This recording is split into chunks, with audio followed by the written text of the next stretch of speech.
This still goes up? What on earth? I mean, I don't need to go up. But you normally are supposed to drop in here from, like, way, way above. How do... Okay, maybe I need to leave and go around? Oh, wait. Let's change our target for the bubble frog this time. Like, we know where it is, but it's just gonna help us a little bit. That looks promising. There's also this. That goes down there. This is one of the weirdest Koroks I've ever seen. What? Oh. Use your eyes, pal. This goes like that because it's 1, 2, 3, 4. I like this one, actually. This is like, it's like easy, but it takes you a second. It takes you a second to realize what's going on. I kind of dig that. Is this where I need to go, though? Because that upper cave was just a nook. Okay, never mind. Also, I'm pretty sure that topography, like that topography right there, is copy-pasted from the Great Plateau. I'm pretty sure. The waterfall? Is that it?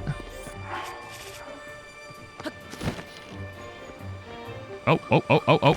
Yes! It wasn't behind the waterfall, but the waterfall did reveal the secret. And to that end, it counts as a waterfall secret. What is it about humans and waterfalls and secrets behind them? I guess it's more a gaming thing than anything. That's probably... Oh, hi. Okay, you're just chilling. For that. And what is that? We just blew up somebody's spinal column. Is that just a... That's how you send up. Okay, that's it. That's really clever. I like that. This entire area is sick. And again, it's why I'm going to beat this dead horse. It's why I think that Tears of the Kingdom is better than Breath of the Wild, because this type of area was just not in Breath of the Wild. This type of, like, clever, uniquely modeled spinal column with kind of its own puzzle going on and a lot of reward, too. It just wasn't there. I love it. Okay, let's set our scry back for bloopies. The worst part is I don't think that bloopies are abnormally high in frequency in this area. I think what's actually going on is the stars aligned for me noticing them more. And if I had this sensor... Oopsie, that's not... Man, we haven't seen a mirror in forever, right? Because they don't... Do they do anything? Comments, pitch in. Do mirrors actually, like, help? I feel like they don't. I want to know what uses they have outside of Gerudo, because in my opinion, it used to be the stakes. I used to think stakes were the most useless. Wait, hold on. But it's not actually stakes. Because stakes, as you can see, are kind of goated. Because I can just do stuff like this. No problem. What was I saying? Oh, yeah. If I had caught on that I needed to... Well, first off, if I had scrying earlier. But then if I had caught on that I could just have bloopies and bubble frogs constantly, I would have been finding caves left and right. It's kind of nuts. Okay, I will sleep over with you later. We're gonna have... For all of the times I've found this guy, I'm gonna be staying the night a lot. Where's the... I'm tempted to grab my horse right now. Instead of hoofing it. No, we'll just hoof it. Do I have any food? Yeah, I do. We're just gonna eat this hasty elixir. I'm going to do this... I'm going to hike this road in its entirety right now, because there's some lore that I know for a fact I'm missing out on, case in point. And, yeah. There's a lot that was supposed to be revealed to me that wasn't. Our journey to Zora's domain has gone smoothly so far, but the road ahead is crumbling. It seems our only option is to wander off the paved path. With the sludge slowing us down, it seems like getting there may take a while. I need to hurry and reach Zora's domain. Finley must be worried. Well, we know... No, I'm not doing it. I'm not doing it. I have the Zelda Notes app for a reason. I do not need to be about that life anymore. If it's like easy to get, like that one is, sure. I will take 20 seconds out of my day and do it. And I might even show it in the session. You never know. You never know. Crazier things have happened. I might even show it and not cut it out. But one where I have to build stuff? No, I'm probably just gonna be building one construct and going through the entire realm anyway. I don't need to do it as a one-off thing. So I'm really fast now. It used to be that in Breath of the Wild, this was like the primo place to farm for arrows, because all of these guys dropped 5 to 10 arrows.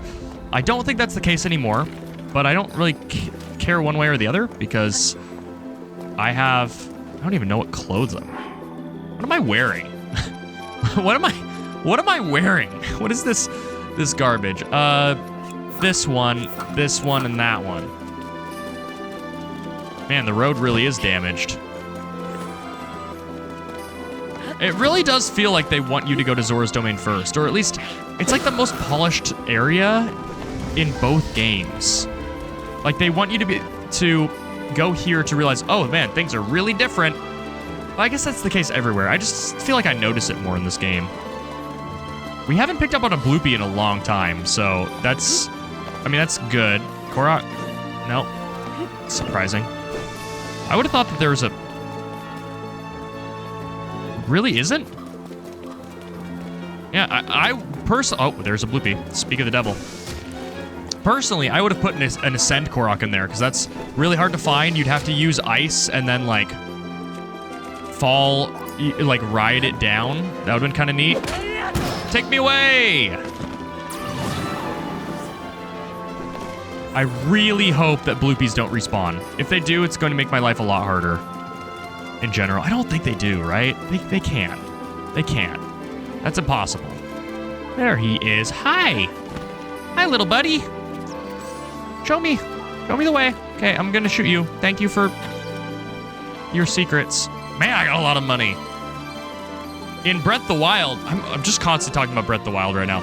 In Breath of the Wild, it wasn't really worth it to show, like, they didn't show you caves, first off. They just randomly appeared, so it wasn't, like, that big a deal. You didn't always see them. But, money was never a problem in Breath of the Wild. Now, hold on. I tried to shield bash, and it tried to take that... Am I sensing another one? Why was it scrying? It was picking up something. Oh yeah, I'm invincible. I can just run past here. Shoot me. You won't. That's right, you won't. Give me this bomb. Watch this. Link, stop getting stuck on random garbage. Go. Oh, that's awkward. That's awkward. Okay, there's a trick I'm gonna try. I haven't done this in the LP yet, but I just know about it. Really? There! There! Whoa. Did that guy manifest a blood moon? Also, this isn't what I want. But that guy said that he felt like there was going to be a blood moon. I think he might have triggered one. That's kind of neat. Let's try this again. When the glow of the blood-stained moon shines upon the land, things will get really freaky deaky, bro. There. Got it. I got you. That's a cool trick. There is a similar trick in Breath of the Wild where you could spawn a bomb, immediately press... I forget. I think you press run, but you don't actually run. It causes Link to just, like, kind of forget about the bomb and let it roll down his front. Then you very slightly hold back on the control stick, just so that it rolls down his front, and then you shield bash and then detonate the bomb. I almost said burst the bomb. And it was cool. It looked super flashy, and bombs in that game didn't deal really any damage. They kind of reserved that for bomb arrows. But it felt cool, and it was a nice anti-pressure tool. I need to go left, don't I? There's there are a couple travelers over there. Don't care. Oh, there's a guy. And a tablet, which is what I've really been after. You have anything good? You have a fish? I can't jump up here? There we go. Later. What does this say? Wait, can I not read this? There we go. Learnings of the Zora Part 4, Two Sisters of Different Blood, as told by Prince Sidon. When I was young, I had an irrational fear of strangers. I was particularly bashful around Yona. Paralyzed, even. She was already so mature in manner, and she treated me like a little brother, even though we were not related. There came an unseasonably heavy rain that quickly flooded the river. Us children who were playing there were swept away. I was battered by the water's strong flow, my fins helpless to resist. It was Yona who dragged me to the safety of the shore. The water continued to swell as the shore waned, but Yona was unflappable, sweetly comforting me as I shivered in fear. It was Mifa, my dear sister, who finally showed up to rescue us with other Zora adults in tow. I still remember Yona's face as she gazed up at Mifa in admiration. My face must have looked the same as I gazed at Yona. As a child, I had two big sisters, one by birth and one by chance. Yona looked up to Mifa, and I was in awe of them both. Before I knew it, years had passed, and my feelings for Yona became more difficult to quantify. Then, one day, my father informed me that the amazing young woman who had once been like a sister to me was to be my bride. Oh, this was arranged.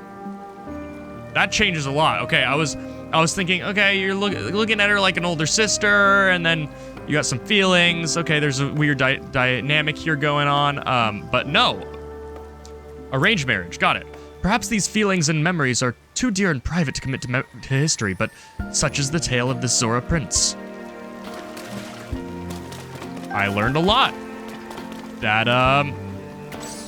That's really good lore. But it's also part 4. And I kind of want to read the other parts. If they're as juicy as that was, I want to read the other parts, man. Ah, another one. Part 4. So is this going to be part 5? It's further up the road. Learnings of the Zora, part 7. The Prince and the Swordsman, as told by Prince Sidon.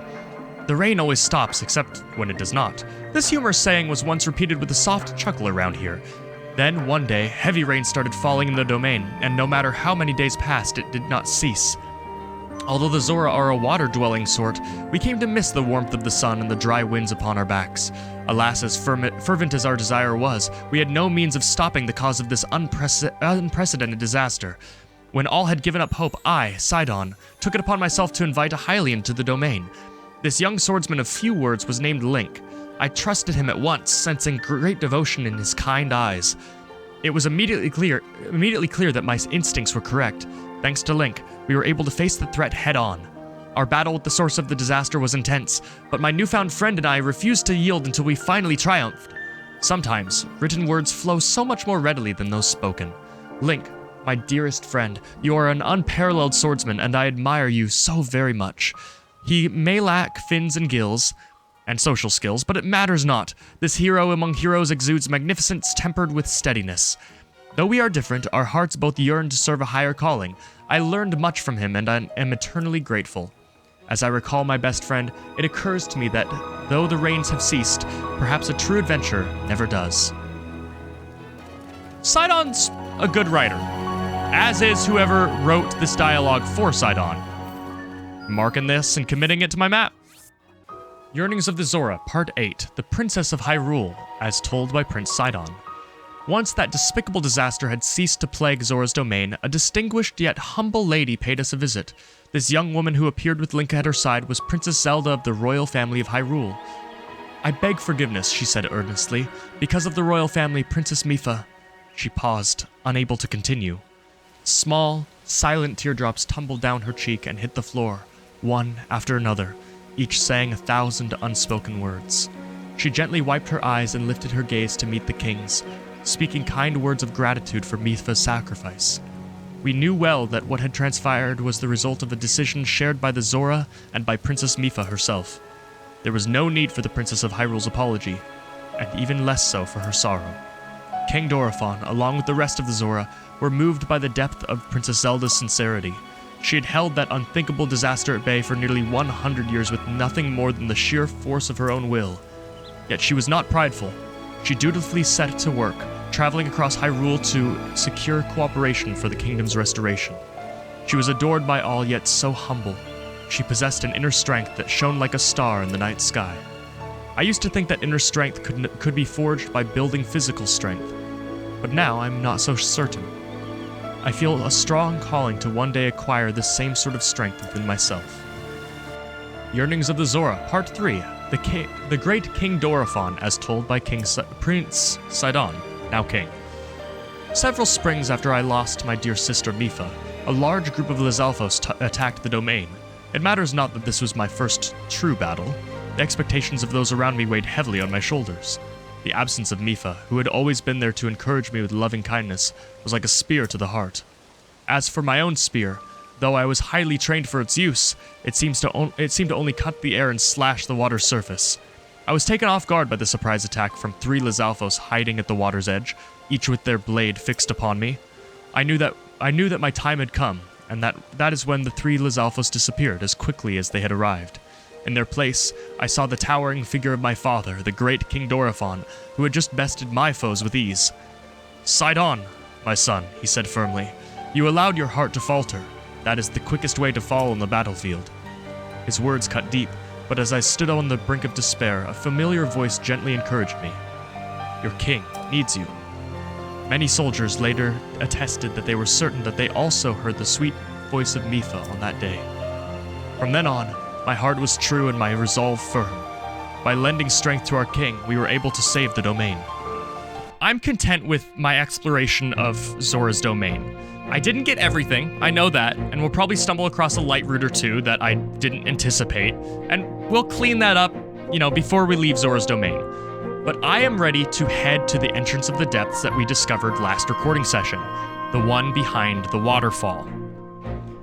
And I'm ready to reveal something that I realized about that entrance and why it's so special. All right, let's go.